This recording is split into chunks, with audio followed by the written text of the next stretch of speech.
How's it going, everyone? It is Andre Williams, and over here we focus on one thing: always protect your profits. And today we're going to be taking a look at Lucid and as well as for SOFI. We want to see what they look like going into next week, so I'm going to give you guys a game plan. So let's take a look at Lucid. So we can see that it closed at $18.05, being down 2.75%. On the low, it tested $17.92, and then on the high, testing $18.60.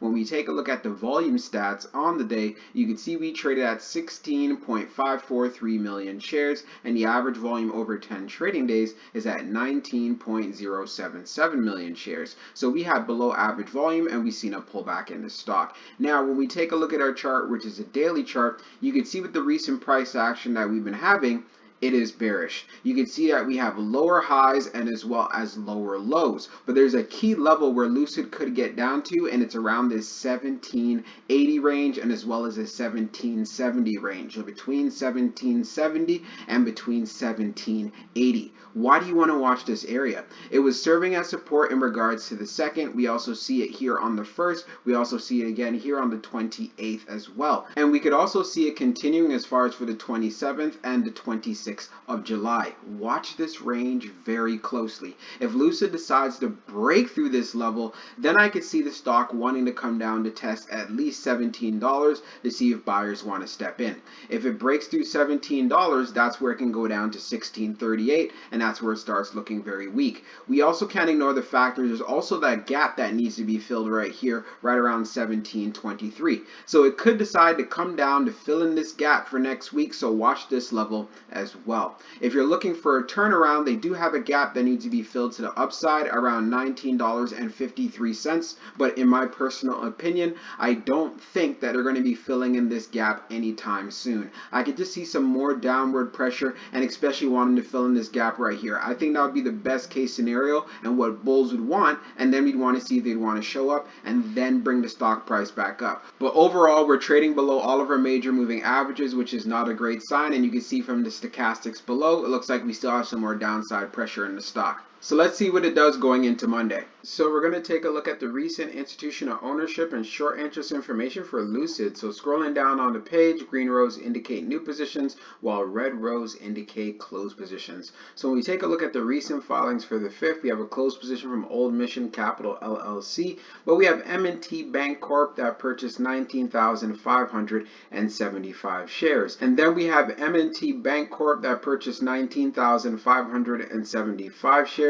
We have a closed position by Cohen and as well as for CTC Capital. We have IMC Chicago LLC that went in with calls, which had a value of just over 1.4 million shares. And then when we go down further, we have some more closed positions, but we have Iron Horse Wealth Management LLC that purchased 124 shares, and New York State Common Retirement Fund that purchased 584,347 shares, and Independent Advisors Alliance that purchased 11,093 shares. And as it continues for the 4th, we have Glassman Wealth Services that purchased 6,154 shares. So we see a lot of institutions showing interest, but we do see a good amount of closed positions as well. Now, when we take a look at the short interest, the off-exchange short volume ratio is at 59.34%, and then for the off-exchange short volume, it is just over 3.92 million shares. Scrolling down on the page, the short shares availability is at 300,000,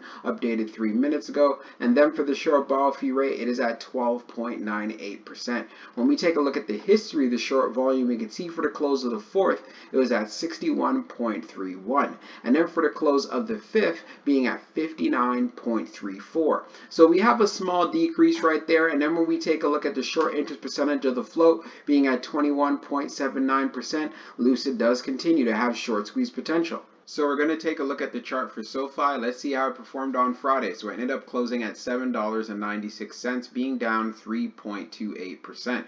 On the low, it tested $7.82, and then on the high, testing $8.26. When we take a look at the volume stats on the day, you can see we traded at 43.574 million shares, and the average volume over 10 trading days is at 41.259 million shares. So we had above average volume, and and we also had a pullback in the stock. Now, when we take a look at our chart, which is a daily chart, you can see that SOFI is looking really strong. But the first thing that I want to bring to your attention is this gap that we have to the downside. What we have to mark it at, it is right here around $6.64. So keeping that in your notes is going to be very crucial. The last time we've had a gap on the SOFI chart, we can go all the way back here. We ended up having it around May the 12th, and then we had a strong run up all the way to May the 20th. We did not fill in the gap until a month later around June the 10th, so please add that to your notes as well. So just because we have SOFI on a run up, does it mean that it's going to be losing energy?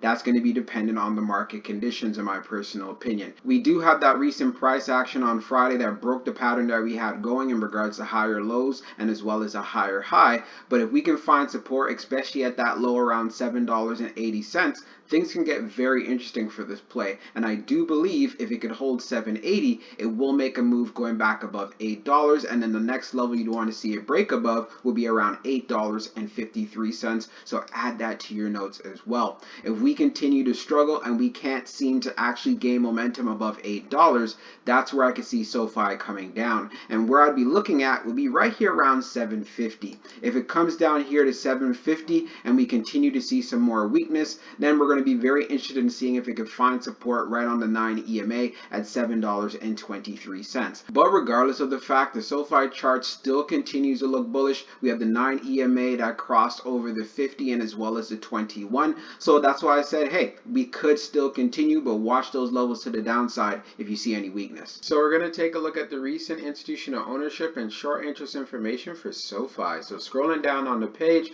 green rows indicate new positions, while red rows indicate closed positions. So when we take a look at the recent filings for the 5th, we have M&T Bank Corp that purchased 17,669 shares. We have Keystone Financial Group that purchased 21,785 shares. IMC Chicago LLC that purchased 213,381 shares. Better Money Decisions LLC, I actually like that name, at 106 shares. We have Concord Asset Management LLC that purchased 15,500 shares.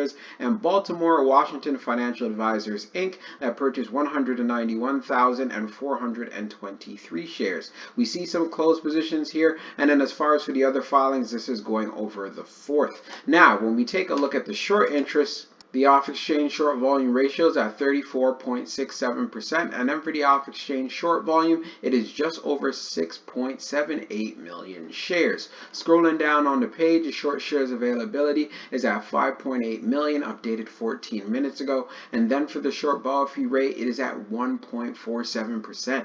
When we take a look at the history of the short volume, we can see for the close of the 4th, it was at 35.82, and then for the close of the 5th, being at 34.67. And then when we take a look at the short interest percentage of the float being at 19.02%, SOFI does continue to have short squeeze potential. And with that said, that sums up the video for you guys. Let's see how these stocks perform for the coming week. I will continue to keep you guys inside of the loop. And if you're new to this channel, consider subscribing. And if you enjoyed the video, hit the like button. We'll be talking real soon.